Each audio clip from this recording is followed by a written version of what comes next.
भगवान, मैं हृदय की वेदना व्यक्त करना चाहता हूं जो कि मैंने आज तक किसी से व्यक्त नहीं की। मेरे मन की हालत खंड खंड हो गई है। एक तरफ सत्संग का प्रेम और परमात्मा से मिलन की चाहत, और दूसरी तरफ भौतिक काम वासना की तरफ हर पल का झुकाव। आज प्रौढ़ावस्था तक उससे छुटकारा नहीं पा सका हूं। समझ आती है तो अधूरी रहती है, और स्त्री शरीर के अनेक अनुभवों के बावजूद भी और ज्यादा वृत्ति तंग करती है। सब अच्छी कही हुई बातें और सिखावने बाहर ही रह जाती। मैं वहीं का वहीं, सब भूलकर लोलुप हो जाता हूं। वासना मन को घेरे रहती है, स्वप्न में भी वही चलता है। किस क्रिया से मैं छुटकारा या समता पा सकूं, वह रास्ता दिखाएं, कृपा करें। राधा रमन, अभी मैंने जो कहा उस पर विचार कर रहे हैं। क्यों छुटकारा चाहते हो? किसने तुमसे कहा कि छुटकारा चाहो?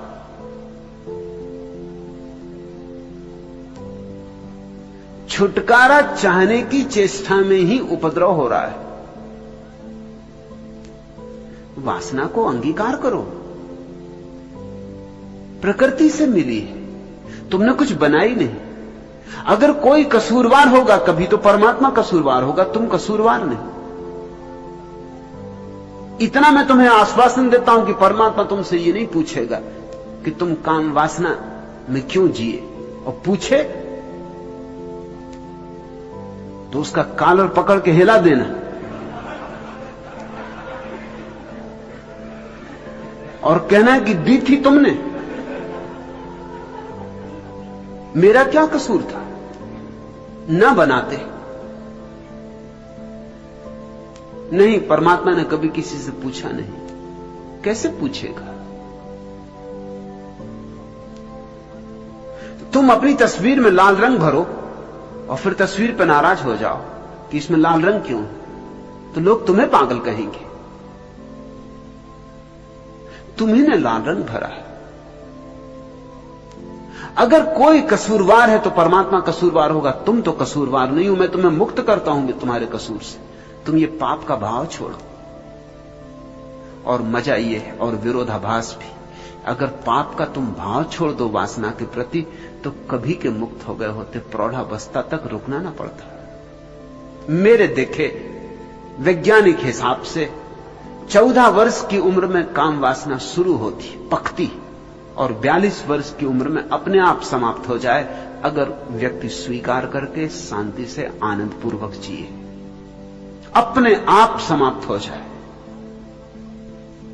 हर 7 वर्ष में परिवर्तन होते।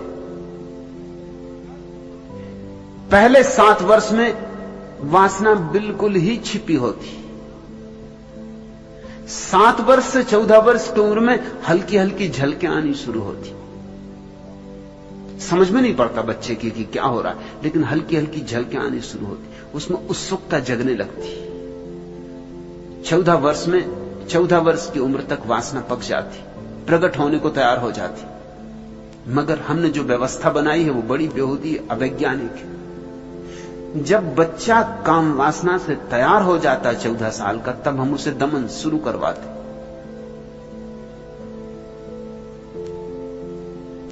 विवाह तो होगा 24 साल में कि 25 साल में कि 30 साल में। 14 साल से लेकर और 24 साल तक 10 साल के फासले में वासना का क्या होगा? दबाएगा बच्चा और दबाने से रुग्ण होगा। तो वासना स्वप्न में प्रविष्ट हो जाएगी, या कोई विकृत प्रक्रिया पकड़ लेगा वासना को प्रकट करने की। यह तुम्हें जान लेना चाहिए कि 18 वर्ष की उम्र में वासना सबसे प्रबल वेग लेती है। 17.5 वर्ष की उम्र में ठीक, क्योंकि 14 वर्ष से 21 वर्ष के ठीक मध्य में वासना सर्वाधिक प्रबल होती। उतनी प्रबल फिर कभी नहीं होगी। और उसी वक्त हम दमन करवा रहे हैं। उसी वक्त हम कह रहे हैं कि अभी पढ़ाई में मन लगाओ, उसी वक्त हम कह रहे हैं कि अभी तो राम भजन करो, उसी वक्त हम दमाने का सारा उपाय कर रहे हैं। फिर तुम्हारे बच्चे अगर विकृत हो जाते हैं, और एक दफे विकृति पकड़ ले तो आसानी से नहीं छूटती। ध्यान रखना, जो प्राकृतिक है वो आसानी से उसके पार जाया जा सकता, जो अप्राकृतिक है उसके पार जाना कठिन हो जाता है। अप्राकृतिक जटिल हो जाता है और अप्रकृति पैदा हो जानी स्वाभाविक है। हजार तरह की विकृतियां संभव है और सारी मनुष्य जाति विकृति से भर गई। 24 या 25 साल या 26 साल या जैसे जैसे सभ्यता आगे जा रही, उम्र बढ़ती जा रही विवाह की, क्योंकि इतनी शिक्षा पूरी होगी तब विवाह है। 25 साल और 30 साल के बीच में कभी विवाह होगा। अब मजा यह है कि वासना उतार पर हो गई तब विवाह होगा। जब वासना अपने उद्दाम वेग में थी तब विवाह ना हुआ। अब वासना का वेग क्षीण होने लगा। 17.5 वर्ष में सबसे ऊंचा शिखर छूती है वासना। यह मैं वैज्ञानिक शोध की बात कर रहा हूं। और फिर उसके बाद उतार शुरू हो जाता। 5-7 साल में जब उतार हो गया फिर विवाह होगा। अब विवाह में संभोग तो होगा, लेकिन संभोग से तृप्ति नहीं होगी। वह तृप्ति हो सकती थी 17.5 साल की उम्र में, अब नहीं हो सकती। अब वेग ही नहीं है इतना कि तृप्ति हो सके। अब भूख ही इतनी गहरी नहीं है कि तृप्ति हो सके। अब तुम्हारी वासना फुसफुसी हो गई। अब यह फुसफुसी वासना जिंदगी भर पीछा करेगी। तृप्त हो गई होती तो कभी तुम इसके छूट गए होते, कभी के छूट गए होते, मगर तृप्त नहीं हो पाएगी। और हर बार जब वासना में उतरोगे, आनंद तो कोई भी अनुभव नहीं होगा और विषाद अनुभव होगा पीछे कि शक्ति भी खोई, कुछ पाया भी नहीं।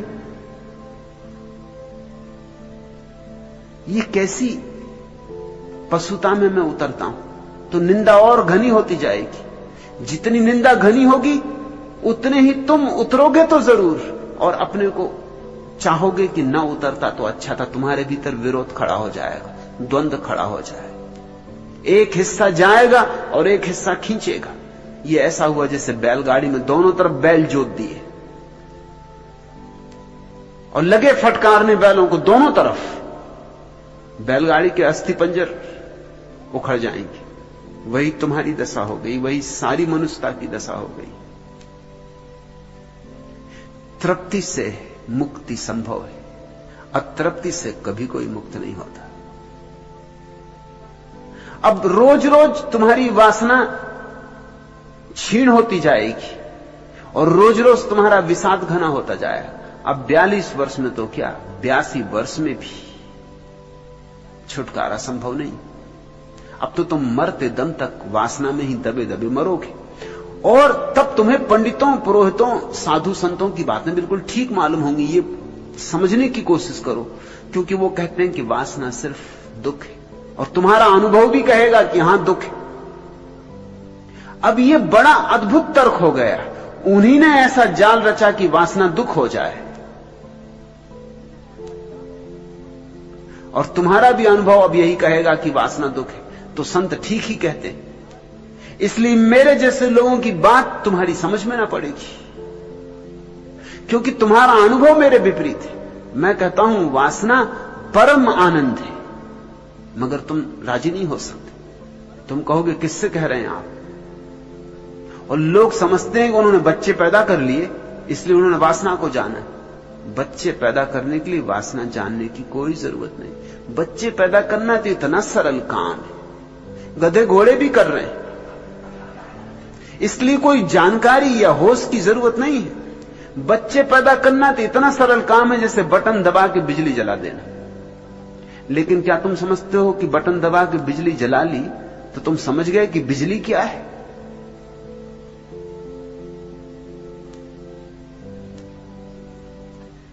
बिजली क्या है ये तुम नहीं समझ जाओगे बटन दबाने से। बिजली को जानना तो एक बड़ी गहन यात्रा है। बड़ी लंबी यात्रा है। अभी भी वैज्ञानिक रहस्य को खोल नहीं पाए हैं कि बिजली क्या है।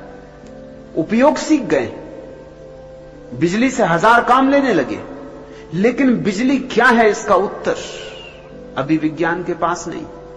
और काम वासना जीवंत बिजली है, जीवंत विद्युत है। वो विद्युत का और भी ऊपरी, और भी आगे का कदम है, आगे का पड़ाव। अभी तो भौतिक विद्युत का भी रहस्य नहीं खुल पाया है, तो जैविक विद्युत का, बायोलॉजिकल इलेक्ट्रिसिटी का रहस्य तो अभी बहुत दूर है। अभी तो उस पर काम भी शुरू नहीं हुआ है। लेकिन कोई बच्चे पैदा कर लेता, बच्चे तो तुम दर्जनों पैदा कर लेते, जितना नासमझ आदमी हो उतने बच्चे पैदा कर लेता। बच्चे पैदा करने में क्या है? लेकिन बच्चे पैदा करने वाला सोचने लगता है कि मैं वासना को जानता हूं, और छुटकारा नहीं हुआ अभी तक। वासना को तुम नहीं जानते। वासना को जानने का शास्त्र है, वासना को जानने की कला है। उसी कला का नाम तंत्र है। उसके बड़े सूक्ष्म उपाय हैं, विधियां हैं। मैं चाहता हूं कि लोग तंत्र की विधियां समझें, सीखें, मगर जिनको मैं समझाना चाहता हूं, जिनको मैं सिखाना चाहता हूं, जो सीखकर वासना से मुक्त हो सकते, वही प्रस्तावन करते हैं कि मुझे फांसी की सजा दे दी जाए।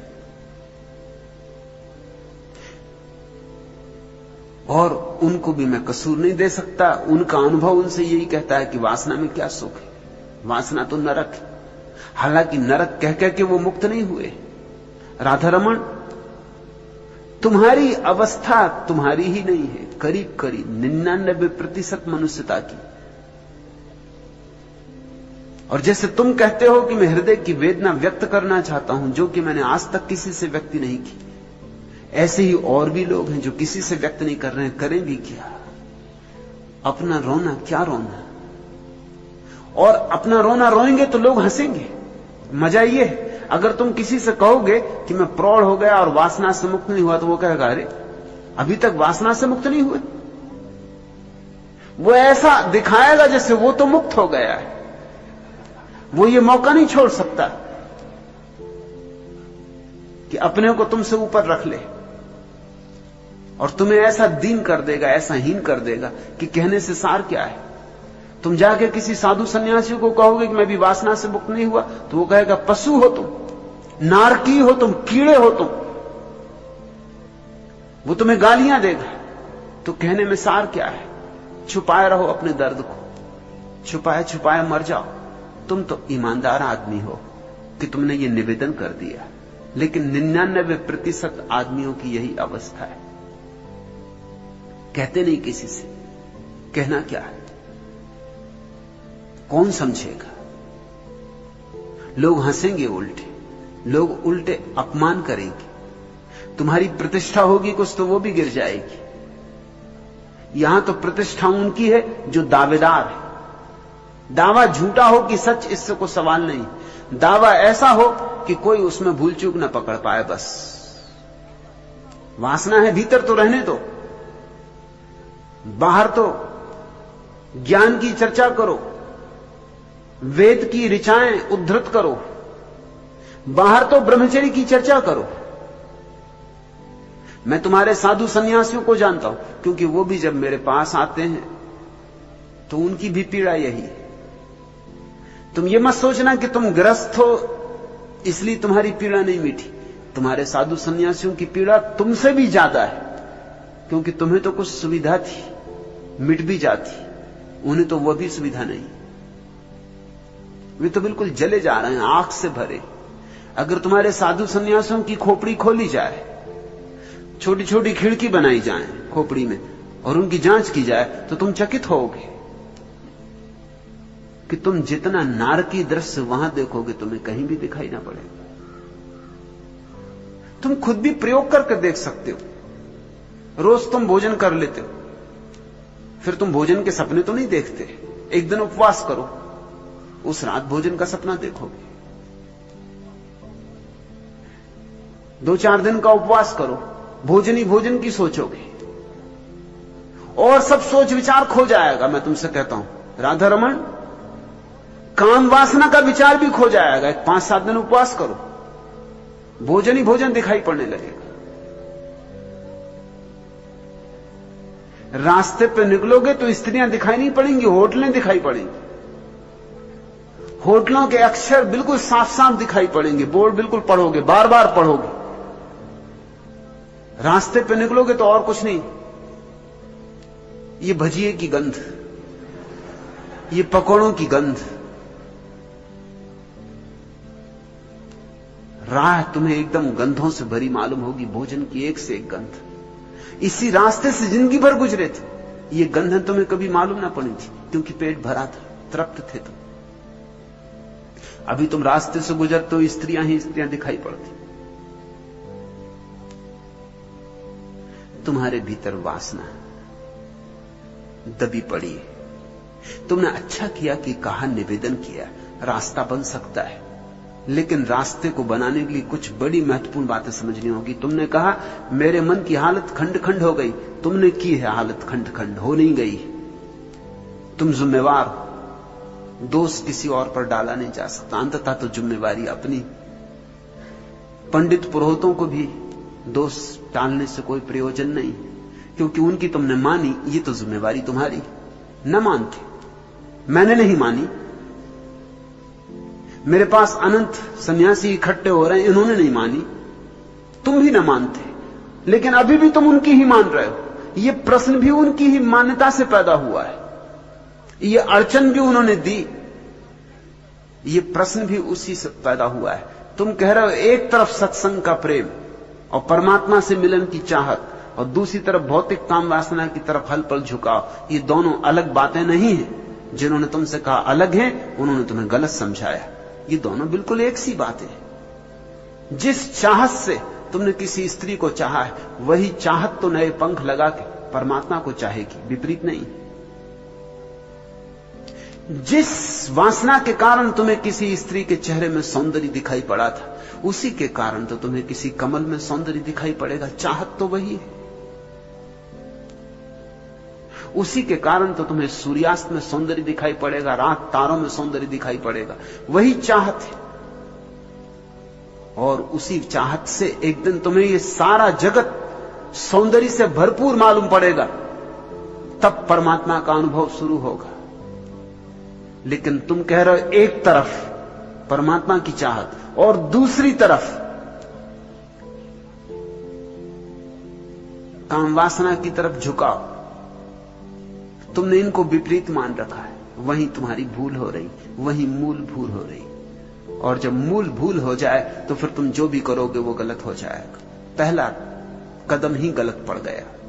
ये दोनों बातें विपरीत नहीं हैं, ये दोनों बातें अलग अलग दिशाओं में नहीं है, ये एक ही रास्ते के पड़ाव है।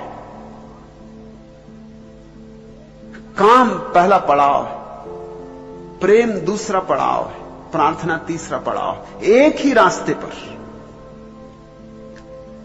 यही मेरी मौलिक देन है तुम्हारे लिए, ये एक ही रास्ते के पड़ाव है।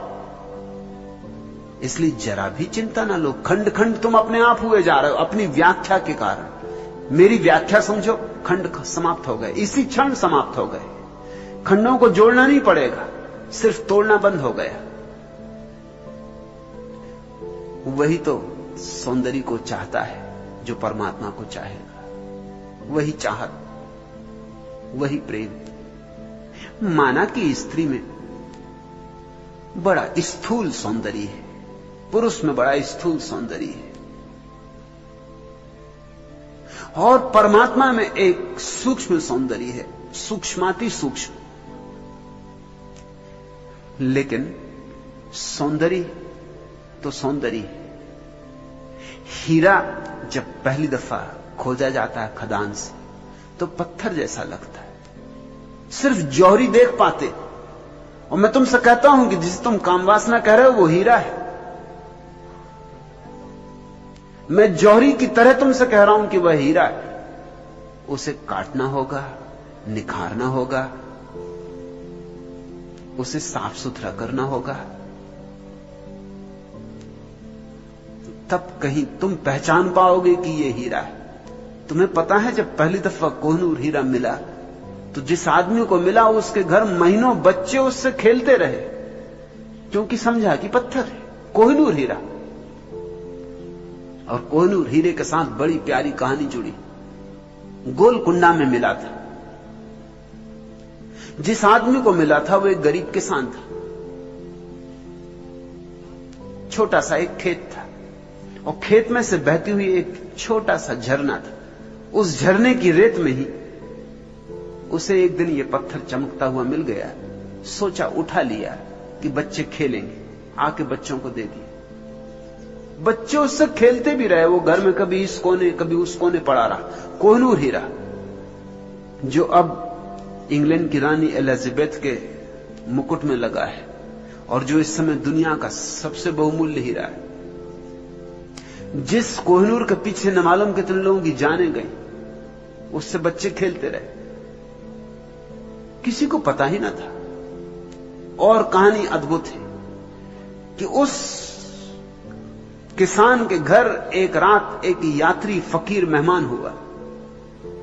उस फकीर ने जमानों की बातें की, दूर दूर की, क्योंकि सारी दुनिया घूमा हुआ था। और उसने उस किसान से कहा कि तू भी यहां क्यों समय खराब कर रहा है, मिट्टी में क्यों सिर फोड़ रहा है? ऐसी जगह हैं जहां सोने की खदानें हैं, हीरों की खदानें हैं। मैं तुझे पता दे देता हूं, तू जा, इतनी मेहनत से तो तू अरबपति हो जाए। तो उसने अपना खेत बेच दिया।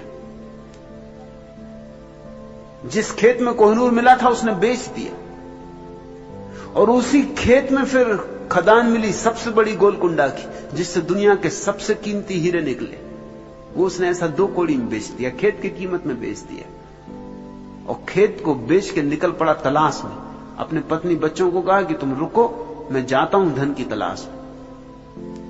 कोई 4-5 साल बाद भिखमंगे की हालत में वापस लौटा।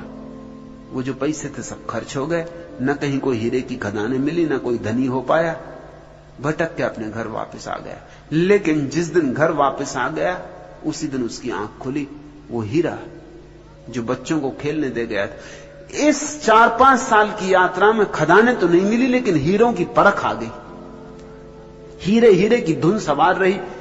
जोहरियों के पास बैठा, दुकानदारों के पास बैठा, हीरे देखे, हीरों की परख आ गई। हीरे तो नहीं मिले मगर परख आ गई, और परख आ गई तो हीरे मिल गए, क्योंकि परख ही असली सवाल है।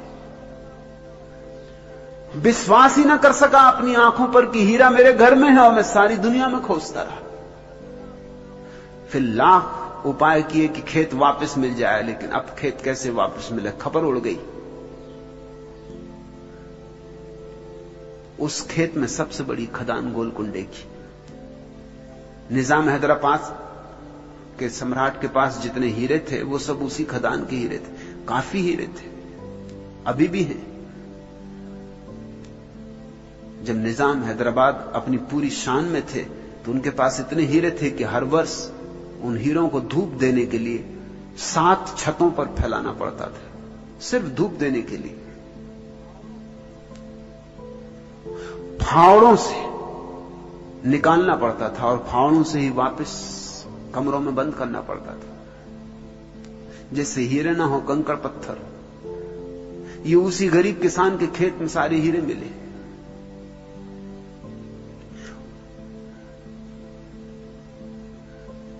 तुम्हारी दशा भी उसी गरीब किसान जैसी। वो जो तुम्हारे खेत में छोटा सा झरना बहता है काम वासना का, वही हीरों की खदान है। परख चाहिए। पहली बात स्मरण रखो, काम वासना परमात्मा की ही तलाश है, और इसलिए काम वासना में तुम सदा पाओगे कुछ कमी रह गई, कुछ कमी रह गई, क्योंकि तलाश परमात्मा की है। देह से कैसे राजी होगे? अदेही प्रेम चाहिए, अदेही सौंदर्य चाहिए, मगर देह की सीढ़ी बनानी होगी। तुम कहते हो एक तरफ सत्संग का प्रेम और परमात्मा से मिलन की चाहत, और दूसरी तरफ भौतिक काम वासना की तरफ हल पल झुकाओ। इनको 2 तरफ मत रखो। इन्हें एक साथ रखो, ये एक ही यात्रा के पड़ाव। आज प्रौढ़ावस्था तक उससे छुटकारा नहीं पा सका हूं, इसी गलत विवेचन के कारण छुटकारा नहीं मिला। जरा सा गलत विवेचन हो जाए, इंच भर की गलत भूल हो जाए कि हजारों मील का फासला हो जाता है सत्य से। लेकिन तुम सोच रहे होगे कि छुटकारा इसलिए नहीं मिला कि मैंने पूरी कोशिश नहीं की। छुटकारा इसलिए नहीं मिला कि तुमने पूरी कोशिश की। तुमने खूब लड़ाई की अपने से, मगर लड़ाई से छुटकारा नहीं मिलता। बोध से, ध्यान से छुटकारा मिलता है। और छुटकारा शब्द ठीक शब्द नहीं, क्योंकि छुटकारे में यह भाव है ही कहीं कि गलत है। छुटकारा ना कहो, अतिक्रमण कहो, पार जाना कहो। समझ आती है तो अधूरी रहती है, वह समझ नहीं, शास्त्रीय समझ, अनुभवगत नहीं। और स्त्री के शरीर के अनेक अनुभवों के बावजूद भी वृत्ति और ज्यादा तंग करती। स्त्रियों के शरीर के अनुभव से पुरुष मुक्त होता है, पुरुष के शरीर के अनुभव से स्त्री मुक्त होती। सभी अनुभव मुक्तिदायी, मगर अनुभव पूरा नहीं हो पाता, क्योंकि तुम भीतर लड़ रहे हो। तुम जब स्त्री को आलिंगन भी कर रहे हो, तब भी तुम सोच रहे हो कि अरे पापी, ये क्या कर रहा है, अरे नारकी, ये क्या कर रहा है, सड़ेगा नरक में। वो तुम्हारे संत भीतर से उपदेश दे रहे हैं, वो बीच में खड़े, वो डंडा लिए बीच में ही खड़े रहते, वो तुम्हें मिलने नहीं देते। तुम भीतर निंदा कर रहे हो, कोस रहे हो अपने को। ऐसे कहीं समझ पैदा होगी, अधूरी अधूरी होगी। और अधूरी समझ समझ नहीं। समझ या तो पूरी होती है या नहीं होती, या तो ना समझ या समझ। इन दोनों के बीच में कोई पड़ाव नहीं। तुम समझ को बांट नहीं सकते। तुम ये नहीं कह सकते कि अभी आधी समझ। आधी समझ का क्या मतलब होगा? समझ काटी नहीं जा सकती खंडों में, समझ अखंड है। लेकिन मैं जानता हूं तुम्हारी अड़चन क्या है, क्योंकि वही तो अड़चन सारी मनुष्यता की है। जब स्त्री के पास होते हो, तब तुम्हारे सारे संत महंत भीतर स्त्री के विपरीत बोलने लगते हैं कि स्त्री नरक का द्वार है। ढोल घमार शूद्र पशु नारी, ये सब ताड़न के अधिकारी बोलने लगे तुम्हारे सारे संत महंत। और जब स्त्री से दूर होते हो, तब तड़फती है तुम्हारी वासना, तुम्हारी दुविधा। मैं जानता हूं, ना घर के ना घाट के। घाट पे होते हो तब घर की याद आती, जब घर होते तब घाट की याद आती। धोबी के गधे जैसी तुम्हारी अवस्था हो गई। और ये ऐसा है, जो चीज मिल जाती है उसमें पूरा रस नहीं ले पाते, और जो नहीं मिलती वो मिलनी चाहिए, इसकी वासना सताती। जब अभाव रहता है तब मांग, और जब मिलती है कोई चीज तब उसे पूरा जी नहीं पाते। इसलिए सब बटा बटा रह गया है। सब अच्छी कही हुई बातें और सिखावने बाहर ही रह जाती, रह ही जाएंगी। क्योंकि अच्छी बातें अगर बाहर से आती हैं तो बाहर ही रह जाएंगी। सिखावने अगर औरों की हैं तो उधार हैं, बाहर ही रह जाएंगी। असली बात तो भीतर से आती है, जन्मती है भीतर। तुम्हारी बातें अच्छी, तुम्हारी नहीं, किन्हीं औरों की। तुमने उनको गोद ले लिया है, जैसे गोद ले लेते ना लोग। अब किसी ने किसी का बच्चा गोद ले लिया, गोद लेके वो मां हो गई, गोद लेके तुम पिता हो गए। मगर क्या तुम समझते हो कि गोद लिया बच्चा सच में किसी को मां बना सकता? क्योंकि मां बनने की अनिवार्य प्रक्रिया तो हुई ही नहीं। वो 9 महीने का गर्भ, वो 9 महीने की तकलीफें, वो 9 महीने का बोझ, वो उल्टियां, भोजन का पचना नहीं, रात नींद का ना आना, वो 9 महीने की पीड़ा कौन झेलेगा? मां बनना कोई मुफ्त में तो नहीं होता, उसके लिए कीमत चुकानी होती। और जिस दिन बच्चा पैदा होता है उस दिन की पीड़ा, असह पीड़ा। गोद लेके तो तुमने बड़ी होशियारी कर ली, सब झंझट से ही बच गए। लेकिन ध्यान रखना, जिस दिन बच्चा पैदा होता है उसके पैदा होने में ही दूसरी तरफ मां पैदा होती, बच्चा अकेली पैदा नहीं होता। जब तक बच्चा नहीं था तब तक वह स्त्री थी, मां नहीं थी। जिस दिन बच्चा पैदा हुआ उस दिन स्त्री में कुछ नया अंग जुड़ा, मां बनी। तो 2 पैदा हुए उस दिन, एक तरफ बच्चा पैदा हुआ, एक तरफ मां पैदा हुई। फिर बच्चे का पालना, फिर बच्चे की सारी तकलीफें, फिर रात रात जागना, फिर रात में 10 बार जागना, फिर बच्चे को दूध देना, अपने प्राणों से बच्चे को जोड़े रखना, फिर बच्चे की सब तरह तीमार, सब तरह फिक्र, वो सारा दान, वो सारा प्रेम, वो सारी करुणा, उस सबसे मिलके मां बनती है। तुमने होशियारी की, तुमने गणित का काम किया, तुम सारी झंझट से बच गए। तुमने परख नली का शिशु ले लिया कि तुम गए हो किसी और का बच्चा उधार ले लिया। ठीक ऐसी ही घटना ज्ञान के संबंध में भी घटती। असली ज्ञान के लिए तो तुम्हें भीतर बहुत सी पीड़ाएं झेलनी पड़ती, बहुत सी तपस्याएं झेलनी पड़ती, बहुत से अनुभवों से गुजरना पड़ता, निखरना पड़ता, बहुत सी आग झेलनी पड़ती। ज्ञान भीतर पैदा होता है, जैसे गर्भ, ऐसे ज्ञान भीतर पैदा होता है। ऐसा ज्ञान मुक्त करता है। ऐसे ज्ञान से तुम सच में ज्ञानी होते हो। एक तरफ ज्ञान जन्मता है, दूसरी तरफ ज्ञानी जन्मता है। लेकिन तुमने उधार ले लिया है ज्ञान। अच्छी सिखावने कहां से लाए हो? किताबों में पढ़ ली। और हो सकता है जिन्होंने किताबों में लिखी उन्होंने और किताबों में पढ़ ली होगी। उधारी पर उधारी चल रही है। धर्म नगद होता है, उधार धर्म नहीं होता। इसलिए तुम्हारी अड़चन है राधा रमन। तुम कहते सब अच्छी कही बातें और सिखावने बाहर ही रह जाती, रह ही जाएंगी। बाहर की हैं, बाहर ही रह जाएंगी, भीतर जा भी कैसे सकती? गोद लिया बच्चा गर्भ में जाएगा कैसे? गर्भ से आया हुआ बच्चा एक बात है, लेकिन अब तुम गोद लिए बच्चे को गर्भ में कैसे ले जाओ? वह तो बाहर ही रहेगा। और बच्चे को चाहे पता चले न चले, तुम्हें तो सदा पता रहेगा कि अपना नहीं। तुम्हें तो कैसे भूलेगी ये बात कि अपना नहीं? इसे भुलाने का कोई उपाय नहीं। तुम्हारे बीच और बच्चे के बीच एक फासला बना ही रहेगा। संबंध औपचारिक रहेगा, संबंध आत्मिक नहीं हो सकता। इसलिए मैं तुमसे कहता हूं, ज्ञान की चिंता ना करो, ध्यान की चिंता करो। ध्यान के गर्भ में ज्ञान का बच्चा जन्मता है, वो तुम्हारे भीतर जन्मेगा। और जब भीतर जन्मेगा तभी भीतर हो सकता है।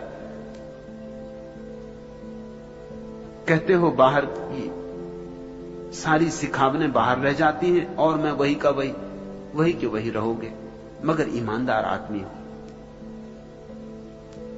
सच्ची बात कह रहे हो। लोग कहते ही नहीं ये बात, और सच्ची बात कही है तो रास्ता खुल जाएगा। अब कुछ हो सकता है।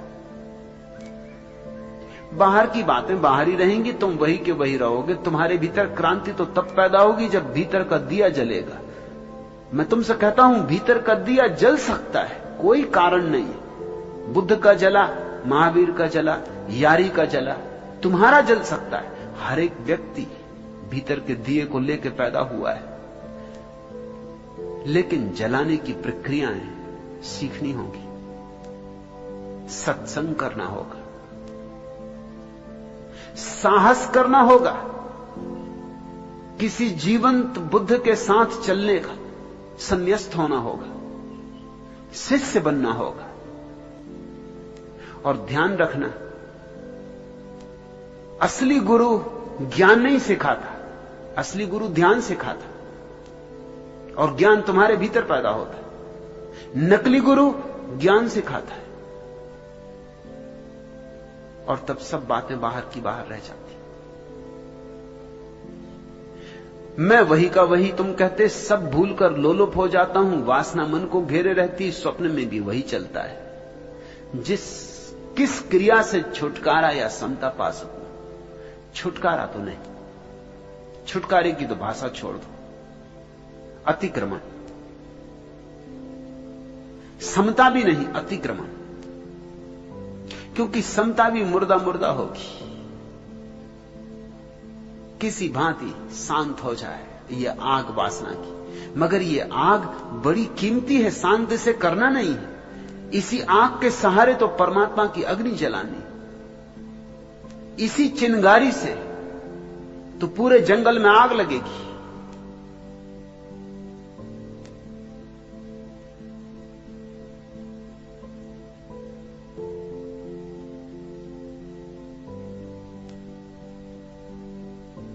दबा नहीं देना है, इसे राख नहीं कर देना है।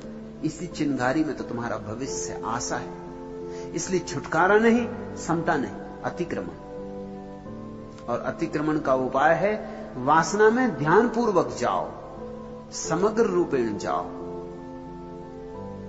और अभी भी देर नहीं हो गई है। ऐसे तो देर हो गई, मगर अब जो हुआ हुआ, अभी भी देर नहीं हो गई। और सुबह का भूला सांझ भी घर आ जाए तो भूला नहीं कहलाता।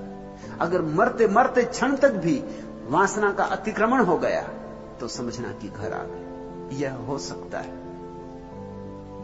भूले भटके तुम ठीक जगह आ गए हो जहां यह हो सकता है। लेकिन साहस तो करना होगा, सस्ते में नहीं होगा। तुम चाहो कि मेरी बातें सुन हो जाए तो नहीं होगा। मैं जो कहता हूं वह करोगे तो हो सकता है।